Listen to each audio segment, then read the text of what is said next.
another art lesson. Today we're going to make string paintings and then we're going to turn them into butterflies.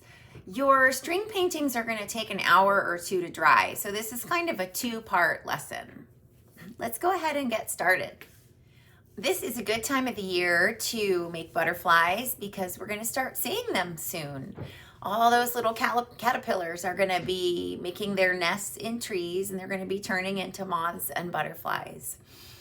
Supplies you're going to need today include a paper plate, 2 or 3 colors of tempera paint, whatever you have, or your favorite colors.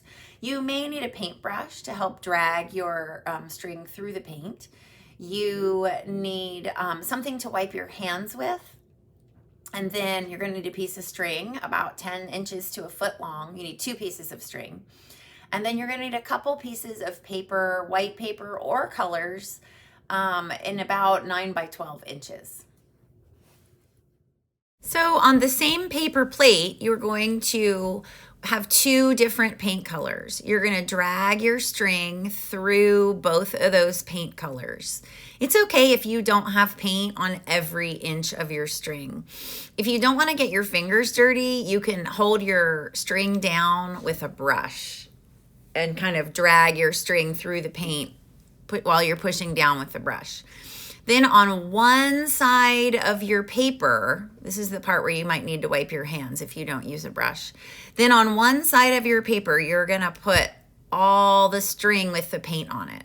You're gonna take the left side of your paper and fold it over on top of the string, and you're gonna push down with your hand and make sure all that paint gets off the string onto both sides of your paper. Then you're gonna pull the string out and open up your paper.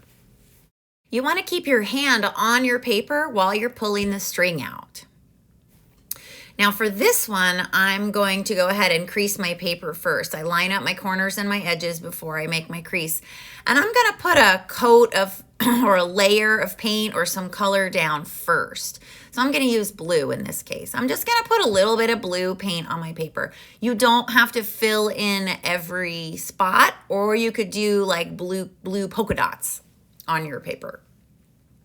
Now I'm gonna take my string and run it through the paint. This time I am gonna use the brush to help get a little paint on my string so you can see that technique too. Remember, you don't have to get paint on every single part of your string. Now I'm gonna set my brush down. My hands are a lot cleaner this time. I'm only gonna put the string on the right side of my paper. Then I'm gonna fold the left side over and rub, rub, rub, pull out your string, and then set that aside, open up your paper and see what kind of magic you made with your string paintings.